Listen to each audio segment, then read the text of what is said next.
Você está no podcast Academia do Agro, dedicado à competitividade do agronegócio brasileiro, com abordagem de temas que fazem parte do seu cotidiano, trazendo dicas e sugestões para o seu trabalho. Vamos juntos!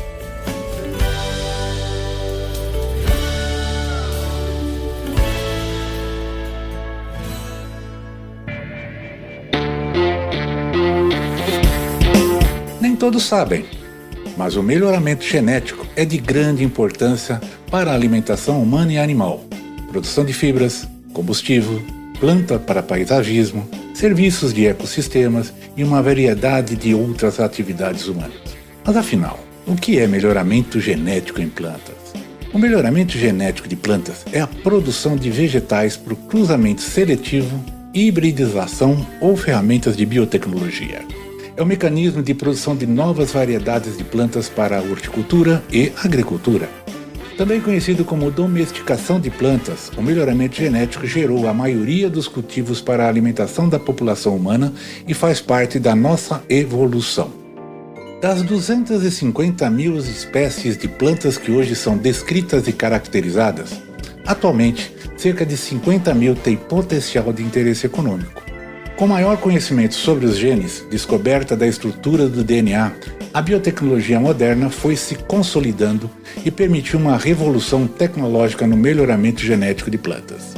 Um dos objetivos de praticamente todos os programas de melhoramento, nome técnico que se dá a todas as pesquisas e práticas para obtenção de um novo cultivar, é aumentar o rendimento.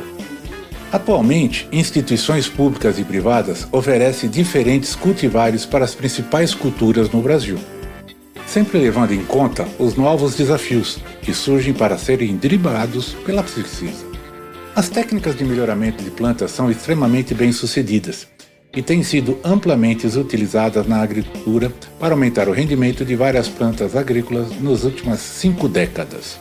Além disso, sob condições ambientais variáveis, o melhoramento genético é ainda mais desejável para o desenvolvimento de variedades de culturas resistentes a múltiplos estresses ambientais. Pois bem, vamos conversar hoje com o Carlos Raupp, engenheiro agrônomo, melhorista no desenvolvimento de milho, diretor de pesquisa da Corteva no Brasil, apresentando os principais tópicos deste fascinante tema.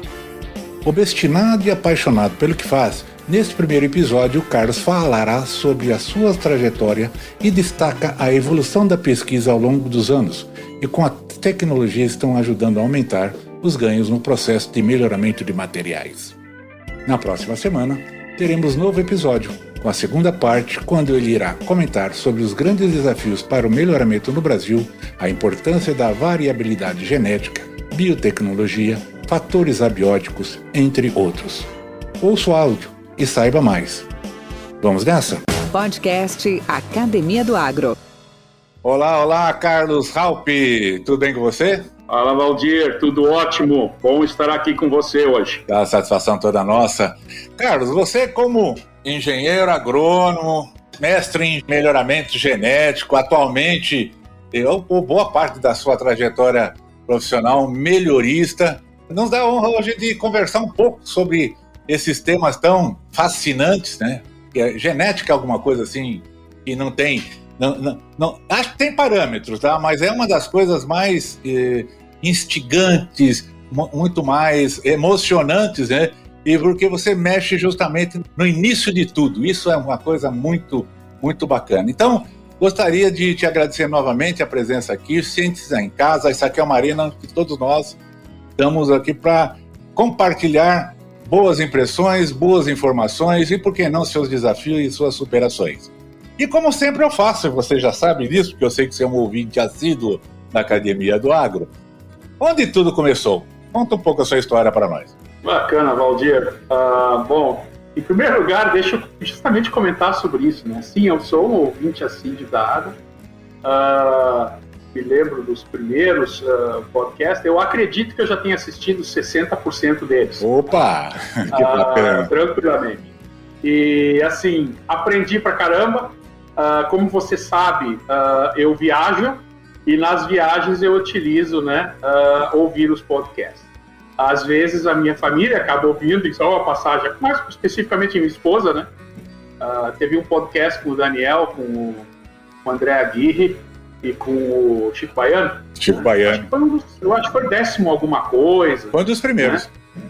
Foi fantástico, Valdir. A Adriana se encantou, sabe? Então eu vou ter muita cautela aqui em mencionar nomes, porque muitos deles o meu nome foi mencionado. E às vezes tu esquece de alguém, puxa, tu vai cometer uma pequena injustiça, a pessoa não vai gostar, mas assim, gente, muito bom, muito aprendizado, e o mais importante, sabe, uma ferramenta para quem assistir, principalmente não, mas entre outras coisas, uma pessoa nova, que está começando no agro, gente, está ali, de graça, um monte de informações, um monte de coisas boas, um monte de passagens mais difíceis, tá? E tu conduz muito bem, Valdir. Então, assim, eu queria abrir com isso, é uma oportunidade que eu tenho em público, né, de comentar isso. Então, parabéns pela iniciativa. As nossas, apesar de você sempre trabalhar na área comercial, as nossas carreiras, e eu acho que eu vou estar mencionando um pouco disso, as nossas carreiras andam muito em paralelo. E você, Valdir, foi uma pessoa, e eu vou mencionar isso mais pra frente, que foi muito importante em certos pontos da minha carreira, e por que não dizer, da Corteva também, com relação ao grupo que eu trabalho, que é a pesquisa e melhoramento. Tá? E eu vou estar mencionando isso. E achei até bacana, umas histórias bacanas para dividir. Mas eu acho isso. Né? Então é isso que eu queria fazer como abertura. Bom, pediu para me falar a meu respeito, correto? Conta aí. Lógico que você não precisa voltar lá no seu batizado, na sua cria, no primeiro namoro, no encontro no cinema ou na praça, não. Como é que foi? Como é que você chegou à faculdade, sua origem? Pode ser bem sintético, sem problema. Uhum. Bom, Valdir, eu sou de uma família, meu pai, minha mãe, tenho 2 irmãos e uma irmã, né? Meu pai é técnico agrícola, meu pai é falecido, meu pai estaria completando agora, em outubro, ele estaria completando 104 anos. Meu pai se formou no ETA, e assim, uma das coisas que eu vou fazer hoje, Valdir, eu vou tentar trazer muitas... Eu ouvi muita gente, não muitos, mas vários podcasts falando de ETA, falando de técnico agrícola, que é uma profissão que eu respeito muito, né? Tem vários mentores dentro da empresa que passaram, alguns não estão mais conosco, que eram técnicos agrícolas, pessoas excelentes. E esse eu vou citar, o Coitinho. Quando eu fui estagiário na empresa, foi um dos meus grandes orientadores, assim como foi o Walter, o Gentil, né, que passaram por aqui, né? O Coitinho, o Jaimão. Tá? E depois eu entro um pouco nisso aí. Então, meu pai é um técnico agrícola, se formou em 36, Valdir. Meu pai foi colega do Leonel de Moura Brizola no primeiro ano do ETA. Aí, segundo meu pai, o Brizola rodou no primeiro ano porque já era perseguido. Política da parte, né? Mas aí, então, meu pai, a vida inteira, Valdir, trabalhou no Ministério da Agricultura. E um paralelo que eu trago, assim, é uma coisa que me deixa muito orgulhoso, sabe? Eu vou estar mencionando isso também. Nós temos um relacionamento extremamente sólido e respeituoso e de mútuo respeito com o Ministério da Agricultura, sabe? E isso é uma coisa que me orgulha. Quando nós começamos lá no passado para tentarmos ter as nossas quarentenas pós-entrada no Brasil, credenciadas pelo Ministério da Agricultura, havia toda aquela coisa, uma empresa privada querendo fazer quarentena, não vai fazer a coisa certa. É normal, era o modo pensante na época. Então foi assim, um desafio para a gente mudar isso, trazer isso. E eu sempre botava muito meu pai, porque meu pai sempre foi um grande conselheiro. Um exemplo rápido que eu vou falar sobre ele, quando eu terminei... Bom, aí eu fiz faculdade em Santa Maria, como várias pessoas que passaram por aqui, me formei em 84, tá? Me formei em 84 e na época eu tive algumas oportunidades. Sempre quis vir para o Brasil Central. Não sei porquê. O que eu conhecia de Goiás na época eram as aulas de geografia e o nome de um colégio que tinha em Santa Cruz do Sul, que é a minha cidade natal, que se chama Grupo Escolar Goiás, Estado de Goiás. Cara, esse estado aí é incrível, né? Bom, aí acabamos indo para Goiás, que era um sonho, sabíamos que a empresa... Quando eu era estagiário, sabia que a empresa tinha uma colocação lá. Mas quando eu me formei, eu tive a oportunidade de ir para trabalhar em uma fazenda, no Mato Grosso. Tinha também uma possibilidade de fazer um trainee na Pioneer. E também uma possibilidade de ir à Embrapa. Por quê? Porque dentro da faculdade eu trabalhei muitos anos com o professor Antônio Carlos Guedes, que foi chefe do Senargem, depois trabalhei com o finado professor Osmar Santos. Sempre trabalhei, porque eu tinha uma origem urbana, apesar de que meu pai sempre ia com ele onde ele trabalhava num posto de fomento agropecuário. Isso não existe mais, era uma estratégia do Ministério, e isso me acendia um prazer, sabe? Bom, meu pai na época me disse, cara, vai para a empresa, vai trabalhar na empresa, né? E eu fui, tá? Então, assim eu fui estagiário na Pioneer, né? Como eu falei anteriormente, né? Jaime, Coitinho, Walter, foram meus orientadores, eu aprendi muito com eles e várias outras pessoas, né, na época. Mas aí comecei então na Pioneer, após me formar, em 1984. Eu fiz 37 anos de empresa. Pioneer do Pão, Corteva. Tá? E comecei a trabalhar em Santa Cruz do Sul. Nós tínhamos uma estação de pesquisa em Rincão del Rei. A pesquisa era muito pequena na época. Era Rincão del Rei, Itumbiara e Londrina. Né? Ali eu tive a felicidade de começar com Joseph David Anderson, já é aposentado, era o nosso coordenador de pesquisa, e ali então eu comecei.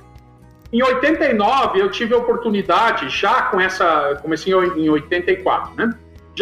Aí me movi para Itumbiara em 87, e isso para mim foi uma coisa fantástica. Morei 1 ano e meio dentro da unidade de produção lá. Wilson Baron foi meu companheiro de quarto, ele mencionou isso no podcast dele, né? Me lembro a Diogênes, na época, estava conosco, né? Hoje ela está na Longping, me parece. Também ia lá, ficávamos juntos lá, era muito, muito interessante. Era tudo muito pequeno, muito informal, né? Mencionei 2 colegas aí que estão em posições estratégicas, ou em companhia, ou no seu próprio negócio. E aí comecei em Itumbiara, na época, substituindo uma pessoa que saiu para o mestrado, e fiquei lá até 89. Aí tive uma outra oportunidade muito interessante, que foi me mover para Côte d'Ivoire, Ivory Coast, ou Costa do Marfim. Nós tínhamos uma estação de pesquisa lá, numa cidade chamada Yamoussoukro, e foi uma experiência fantástica. Aprendi um pouquinho de uma segunda língua, que era o francês, se bem que eu tentava aprender até a língua local. Procurei fazer uma imersão na cultura local, e isso é importante. Eu era solteiro na época, e como eu tinha bastante tempo livre, eu tinha poucos amigos, a maioria deles locais, eu tive a oportunidade de ir lá me aprofundar no TOEFL, passei no TOEFL, e aí em 90 eu comecei o meu mestrado na Universidade de Minnesota. Voltei em 93 e já voltei para Itumbiara. Aí casei, né, em 94, e em Itumbiara fiquei até 2008, quando então movi para Palmas, onde nós começamos um projeto, que talvez vou estar mencionando conforme andar as perguntas aqui. Casei em 94, minha esposa Adriana, tua conterrânea, é paulista de Franca, mas hoje eu faço chimarrão, ela aprendeu a fazer chimarrão antes do que eu, tá? E era ela que fazia o chimarrão em casa, hoje eu faço também. E eu tenho 3 belas filhas, né? A Débora, tu conhece algumas delas, a Débora, a Isadora e a Juliana. A Débora hoje formada, já está trabalhando. A Juliana fazendo faculdade de nutrição, a Débora formada em medicina, e a Isadora fazendo faculdade de relações internacionais, competindo wakeboard e trabalhando na área de música. Ela canta e também trabalha numa empresa de direitos autorais. Então foi isso. Fui para Palmas em 2008, Valdir. Eu achava que era importante estar no centro de pesquisa, que seria o nosso centro de pesquisa de tecnologia. Nós tínhamos uma certa ambição na época de chegarmos a um ponto X, chegamos a um ponto X mais 20. E hoje me causa, inclusive, bastante satisfação em ver que várias empresas, a Embrapa, estão localizadas lá, estão trabalhando pelo estado do Rio do Tocantins, que é um estado fantástico. Eu tenho o maior carinho, como tu sabes, eu tenho uma propriedade no Tocantins, e assim estou até então, hoje trabalhando mais na parte burocrática. Desde 2008, eu parei com o breeding propriamente dito, a gente continua falando, participando, mas temos um time de excelência aí tocando o dia a dia. Eu acho que é isso, Valdir, em termos de... Tranquilo, cara, muito bom. Foi como a gente fala, foram 37 a 40 anos num flash. É isso aí, é assim mesmo. Podcast Academia do Agro. Ô Carlos, e hoje você como diretor de pesquisas no desenvolvimento de milho da Corteva, como você descreveria o melhoramento genético, e em especial do milho, neste nosso grande agronegócio? Estamos em evolução ou não? Qual é o futuro do melhoramento? Bom, Valdir, essa tua pergunta aí, ela tem assim, podemos fazer vários podcasts só a respeito dela, então eu vou te passar a minha impressão.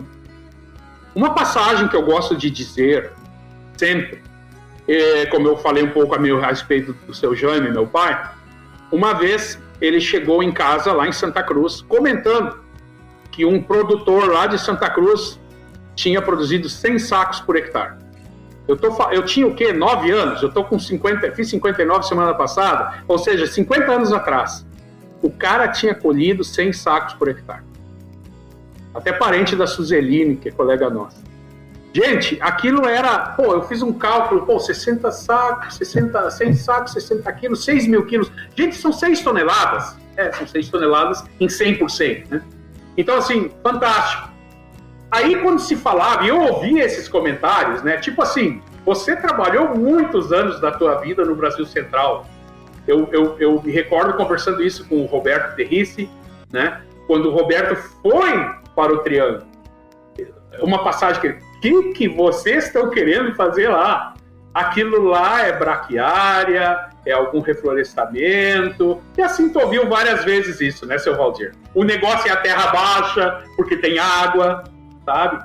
E, gente, hoje 200, 210 sacos, em sequeiro, muitas vezes, são comuns. Então, essa trajetória, eu usei isso para ilustrar que eu vi os 100 sacos, tá? Que já era excelente, tá? E hoje a excelência é mais do que 200. O melhoramento contribui com cerca de 40%, 50% disso. O resto é manejo, o resto são bons profissionais, são técnicas. Se falou muito aqui, plantio direto. Gente, são livros e livros que tu pode escrever os benefícios, além do óbvio, né? Que o plantio direto trouxe, principalmente questão safrinha, proteção de solo, enfim, não vou mencionar isso aqui. Mas houveram, então, 50% melhoramento e 50% a parte agronômica, que já tem muita discussão a respeito, inclusive participantes aqui. Já o melhoramento, para mim, uma frase que eu acredito a mim, que eu criei, mas eu conversava muito isso com o Delmar Brenner, que foi um dos nossos grandes melhoristas, tá? Eu acho que a coisa número 1 de um melhorista é ele não ter aqui vem a minha palavra, a síndrome do não feito aqui. Deixa eu explicar o que é. Eu sou melhorista, o Valdir é melhorista. É da tendência eu querer os meus materiais mais do que os dele. É uma tendência. Meu carro é mais bonito, a minha namorada é mais bonita, meus filhos... Sabe? É uma tendência. A gente é competitivo por natureza e que bom. Mas no melhoramento, quanto mais tu trabalhar com a diversidade, por isso que eu vibro também, Valdir, que no mundo moderno a gente faz parte de companhias, de ambientes que prezam pela diversidade, pela inclusão, né? Hoje, mulheres em primeiro lugar, né? Hoje o Conselho da Corteva, por exemplo, tem 50% de mulheres, né? Estamos aqui trabalhando firme para trazermos uma inclusão maior de pessoas com necessidades especiais, de negros, tá? De pessoas que não tiveram muitas oportunidades. O melhoramento, a diversidade é tudo. Então, isso que me mostra, gente, você tem pensamentos diversos, que você não vai ter. Você vai ter uma etnia diversa, mas são pensamentos diversos que se traduzem em você ir para frente no negócio. Então, uma das coisas que nós sempre falamos e sempre fomos ávidos é: deixa eu testar esse material, deixa eu trazer esse material.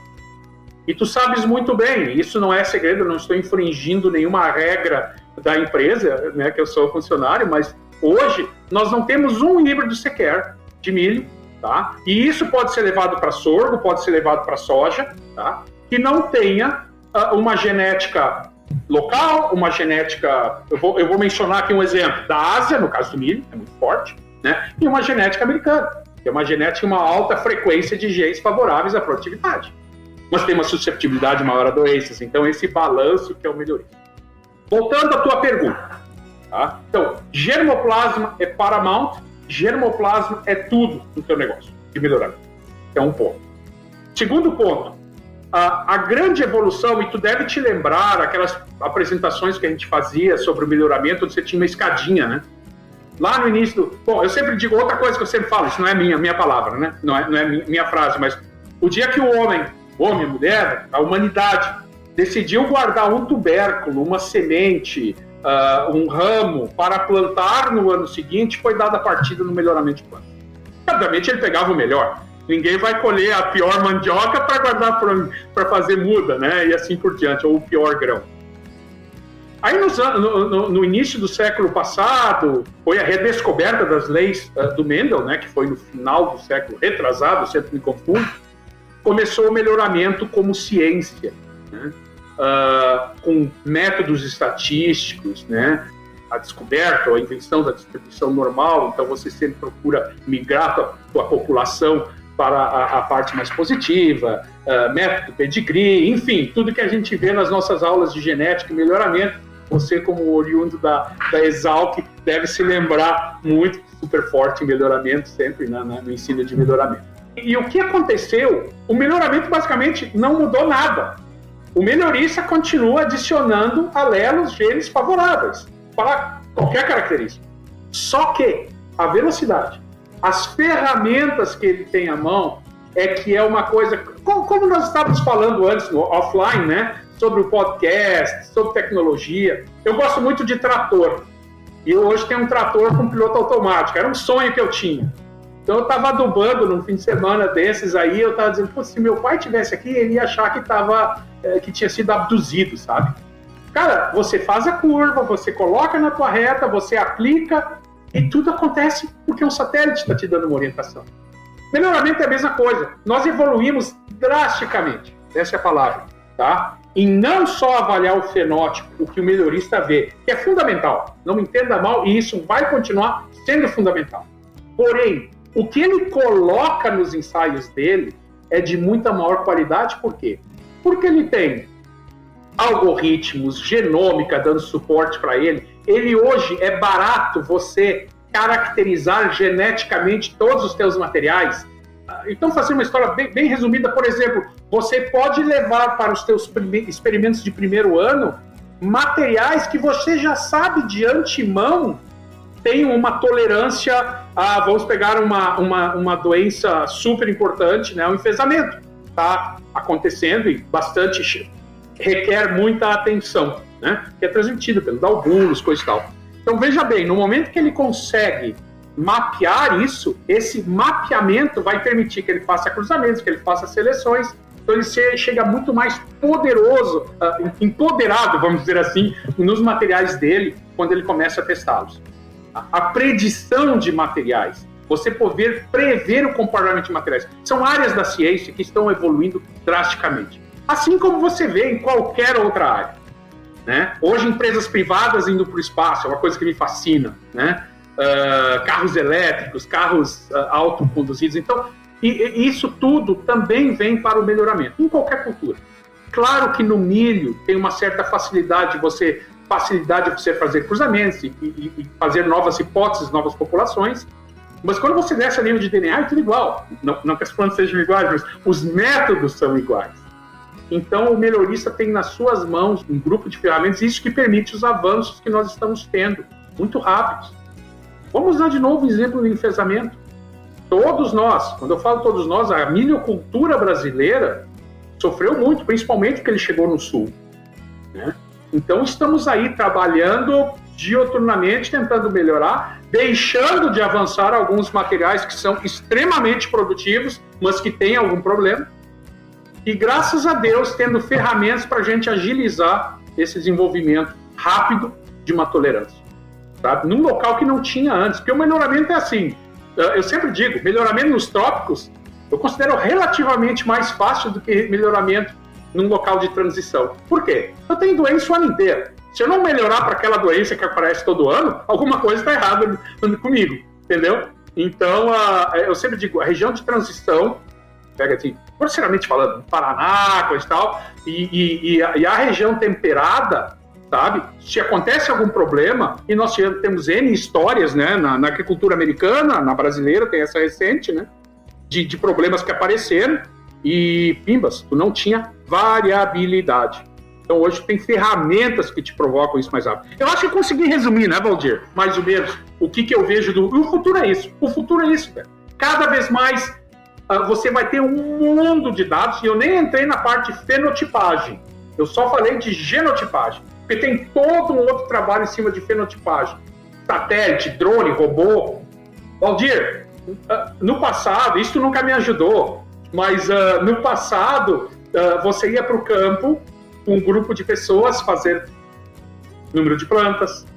Né? Hoje você voa com um drone, você leva mais tempo para preencher um plano de voo, porque isso é interessante, sabe que eu curto aviação, né? Hoje, quem diria? Rapaz, se me dissesse isso há 20 anos, 5 anos atrás, talvez 5 não, um pouquinho mais, que nós estaríamos com o nosso pessoal, nós temos uma pessoa dedicada a isso, ele faz outras coisas, mas ele é o cara que entra com planos de voo, preparando planos de voo para o Departamento de Controle de Espaço Aéreo, DCEA. Eu digo, cara, tu tá fora da caixinha, velho. Hoje nós fazemos, e provavelmente vários grupos também, né? Nós temos, todo voo tem que ter um plano de voo, né? Então, mas voltando às fenotipagens, né? Você hoje tem condições de medir quebramento de plantas, falando em milho, né? Maturidade de soja. Então são vários exemplos, né? Que vêm de encontro ao melhorista ter cada vez mais informação precisa, porque ela é mais precisa. Já fizemos várias... Você fazer uma contagem de plantas com um drone, você tem erro. Mas o erro que você tem é inferior a um eventual erro que você tenha fazendo à mão. Porque vai o sujeito contando, 50 plantas, tu vai lá e escreve 48, sei lá. Tá? Então isso também evoluiu pra caramba, Valdir. Máquinas, plantios e afins. Podcast Academia do Agro. Carlos, e nessa mesma linha, quais seriam hoje, atualmente, os grandes desafios no caso do melhoramento de milho? O que hoje está pressionando aí o melhoramento na busca de alternativas? Você citou, por exemplo, que nas áreas temperadas de transição, quando você não tem essa variabilidade, você não tem aonde buscar para poder trazer uma resistência, trazer uma tolerância, né, alguma coisa nesse sentido. Hoje, a nível geral aqui no Brasil, quais são os grandes desafios, as propostas que o melhoramento do milho tem buscado? Bacana. Eu vou falar mais geral ao invés de falar especificamente. Tu mencionou um exemplo. No Sul, obviamente, está claro isso. O enfesamento é um problema sério, mas são características que vão ser relativamente fáceis de serem solucionadas justamente por causa do que eu mencionei antes. Você tem as ferramentas adequadas. A tolerância, você sabe onde existe. Você sabe onde estão os materiais que são melhores e que são piores. Isso você tem muito bem caracterizado. Porém, trazer essa característica e não influir na diminuição da produtividade, que é o chato, tá? Mas, em linhas gerais, Valdir, vamos falar em futuro, né? Eu digo, a primeira coisa que eu sempre falo, tolerância a estresses abióticos. Não há dúvida nenhuma, tá? E cada vez mais. Gente, nós estávamos falando offline esses dias sobre viagens, né, Valdir? Eu quero ver se eu tenho a oportunidade de falar da nossa famosa viagem, depois a gente fala. Mas eu fui a Sorriso em 89. Foi antes de ir para a África. Foi no início de 89. E, gente, Sorriso era uma cidade de um tamanho X. Eu acho que tinha uma rua. Posso estar errado aqui, pessoal, mas eu acho que só tinha uma rua asfaltada. Hoje é uma cidade rica, uma cidade próspera. Gente, nós estamos falando há muito tempo, né? Então, o que propiciou isso? Na minha opinião, é você ter soja, você ter safrinha, você ter uma pecuária que evoluiu também, mas basicamente agricultura. Então, eu acho que você ter um material que desempenhe bem numa condição de estresse, não estresse que não choveu desde o plantio, aí não tem milagre, né? Mas um material que suporte algum estresse de calor, de seca e ainda produza razoavelmente bem. Esse é um ponto. 2, eu sou um grande fã, isso é eu pessoalmente, né? Uma maior precocidade no milho no centro, né? Que permite você escapar seca, esse tipo de coisa, né? Não vou falar aqui tolerâncias às doenças novas que estão vindo, que é uma característica super importante. E, já indo um pouco para o lado da sustentabilidade, um menor uso de inputs nesse teu material, que ele se tenha condições de se dar muito bem. Nós tivemos apresentações aqui, acho que foi do Brison, né, que falou sobre questões de fósforo, potássio, se não me engano, e é uma realidade. Então você tem que estar trabalhando em materiais que tenham condições de extrair melhor, uma fonte diferente, né? Tenham condições de estar melhor numa condição de menor fertilidade, alguma coisa assim. Não estou falando aqui em milho de segunda, coisa e tal, mas sim um material que tenha um pouco dessa estabilidade numa condição mais adversa. Eu acho que esse seria um grande aspecto, a questão abiótica, né? A biótica não há dúvida nenhuma, né? Aí você entra em porte, você entra... E uma coisa importante também, gente, a produção da semente tem que ser ouvida. Você tem que ter materiais que tenham um desempenho para que a tua empresa ou para que a tua instituição, para que consiga produzir um material que ele consiga entregar esse material e que ele consiga ter uma produtividade que remunere ele, né? Ou remunere a empresa propriamente dita. Isso é um desafio bem grande, é uma coisa mais interna, né? Mas é um desafio bem grande. Mas assim, até essa questão que você comentou da produção, que realmente é fundamental, faz parte do olhar, né? De estar atento a isso. Até algumas semanas atrás eu tive o privilégio de falar com o professor Francisco Lizanovic, que é presidente da ABRATES, Associação Brasileira de Tecnologia. E ele é expert nessa área de fisiologia, de deterioração, vigor, essa é a praia dele. Ele disse, então, justamente essa questão que você disse, né?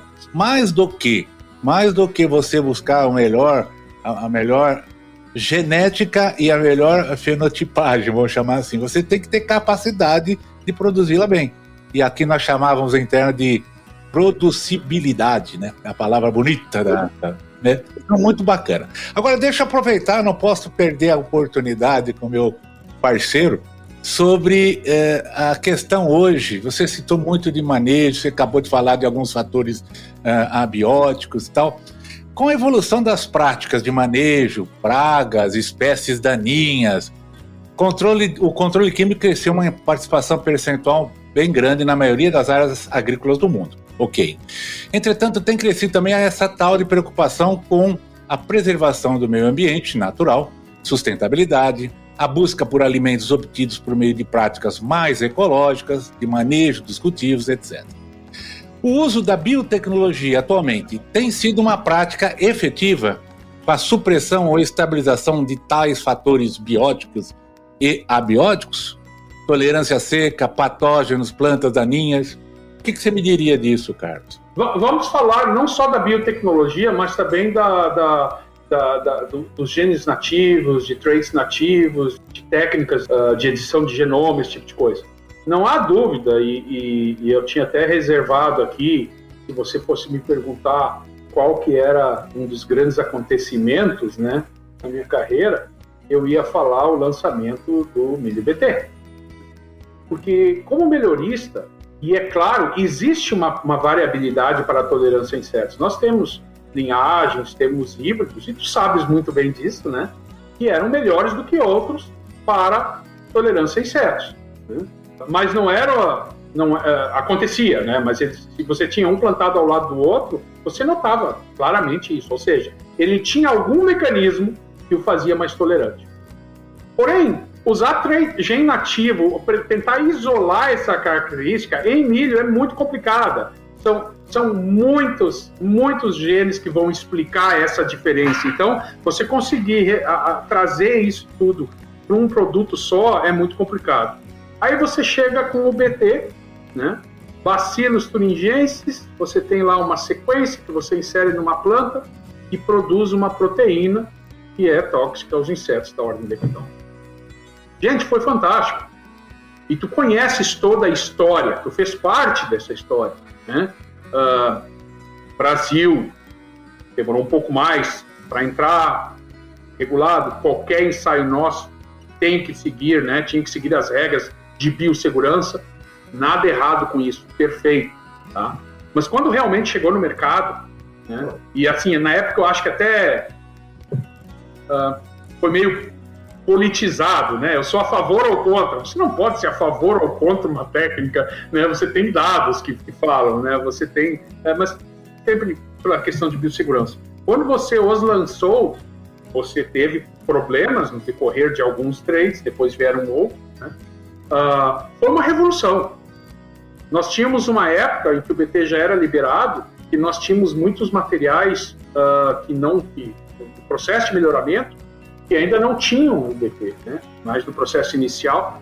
E aí você ia para o campo, gente, era um desastre. E imagina onde as lagartas vão. Comem galinhas não morrem, saindo naquela parcela. Então, realmente, extremamente efetivo.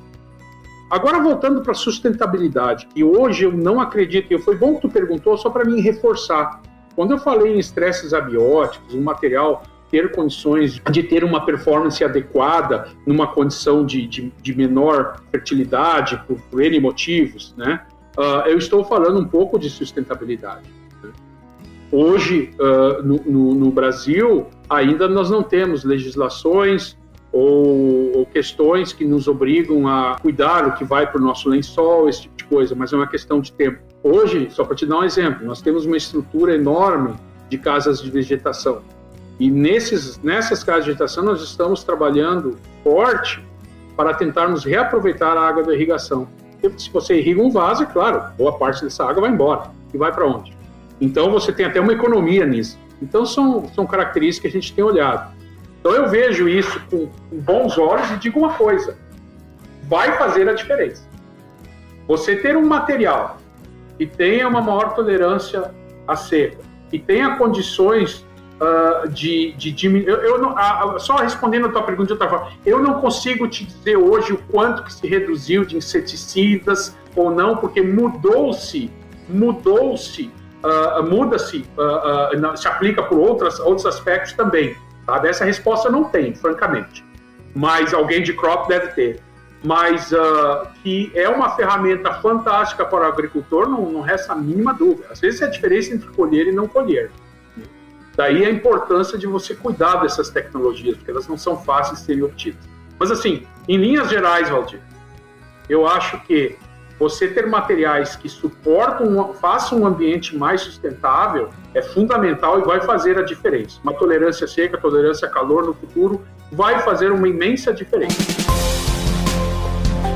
Mentes brilhantes incentivam outras. Crônicas do Agro. Com seus especialistas e líderes comentando, opinando e analisando diversos assuntos através da sua ótica e de sua experiência. Seja você o fator multiplicador.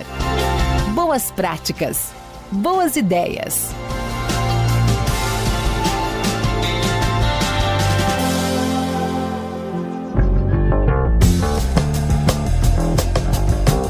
Meu nome é Guilherme Braz, sou professor da Faculdade de Agronomia da Universidade de Rio Verde, sediado em Rio Verde, estado de Goiás. Prazer muito grande estar aqui podendo falar com vocês no Crônica do Agros, um podcast vinculado à Academia do Agro. Bom, e especificamente hoje vou conversar com vocês sobre um tema que se tornou extremamente relevante nessa safra 2021-2022, nesse início de safra, que está relacionada à falta de alguns insumos e aí especificamente do herbicida glifosato. O glifosato, como é de conhecimento geral, hoje é o produto fitossanitário, ingrediente ativo com maior volume de comercialização a nível global, considerando todas as classes de defensivos, né? Os fungicidas, os herbicidas e os inseticidas. E aí isso já nos traz a importância que este ingrediente ativo apresenta em relação às práticas de manejo nas principais culturas exploradas no nosso país. Especificamente o glifosato, ele tem uma amplitude de uso muito grande, visto que é um produto que apresenta um amplo espectro de controle, controlando tanto folhas largas quanto folhas estreitas. É um produto sistêmico, o que facilita aí em termos de manejo de plantas em estágios mais avançados. Logicamente que sempre deve ser preconizada a aplicação em um estágio precoce, mas há essa possibilidade. É um produto que não apresenta atividade residual no solo. Então, por todas essas características e conciliado à questão do preço em período pré-pandemia, então caracteriza-se como um herbicida muito importante e sendo uma excelente alternativa ou a principal alternativa para a dessecação pré-semeadura das culturas. Entretanto, o que acontece é que na safra 2021-2022 começou a se ter problemas de abastecimento deste ingrediente ativo no mercado, né?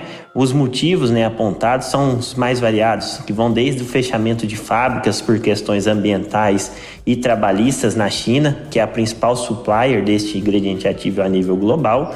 Tem a questão também da pandemia, que culminou no fechamento de algumas fábricas por um período determinado, acabou limitando a produção não só do sal de glifosato, mas também de outros produtos inerentes à comercialização, como embalagens e tudo mais.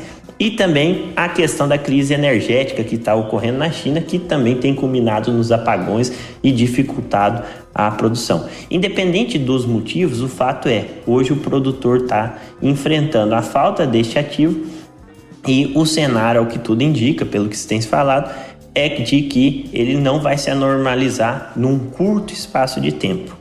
E aí essa falta de glifosato no mercado, que é a nossa base do manejo de plantas daninhas, nos traz a oportunidade de fazer algo diferente. Lógico que de uma forma forçada, mas traz a oportunidade de talvez tentar adoção de medidas para melhorar o manejo de plantas daninhas e diminuir a dependência exclusiva do glifosato. Nesse sentido, hoje o produtor que está enfrentando esse problema tem a possibilidade de rotacionar outros ingredientes ativos, trabalhar com os inibidores das CCAs, os graminicidas para o controle de um capim amargoso, do capim pé de galinha, ou ele pode trabalhar com um mimetizador da auxina, como um 2,4-D, um outro produto, e também os inibidores de aprotóxicos. O fato é, por causa dessa situação de ausência do produto no mercado ou baixa disponibilidade, nós temos a possibilidade de tentar entender melhor o manejo de plantas daninhas e aí nesse contexto tentar fazer algo diferente, né? E aí nesse caso também não ficar só restrito apenas às práticas de controle químico de plantas daninhas, mas também tentar trabalhar um pouquinho aí com o controle mecânico, o controle cultural. O fato é, a ausência do glifosato nos trouxe a possibilidade de entender como seria essa agricultura sem este precioso ingrediente ativo. E aí neste cenário é a oportunidade que nós temos de tentar trabalhar com medidas alternativas para preservar essa molécula e tentar fazer com que ela ainda tenha longevidade no nosso sistema de produção. Afinal de contas, mesmo com as ressalvas do glifosato em relação à resistência, hoje é este herbicida que possibilita a produção em larga escala, visto que é ele que viabilizou o plantio direto, a dessecação aí de uma forma mais segura. Bom, meu nome é Guilherme Braz, professor da Universidade de Rio Verde. Prazer falar com vocês. Um abraço a todos. Com temas expressivos e dinâmicos, esse intercâmbio semanal visa oferecer um melhor desenvolvimento em suas habilidades profissionais e nas atividades e práticas do seu cotidiano. Somos da Academia do Agro, o podcast para todos aqueles apaixonados pelo agronegócio. Te aguardamos no próximo episódio. Até lá!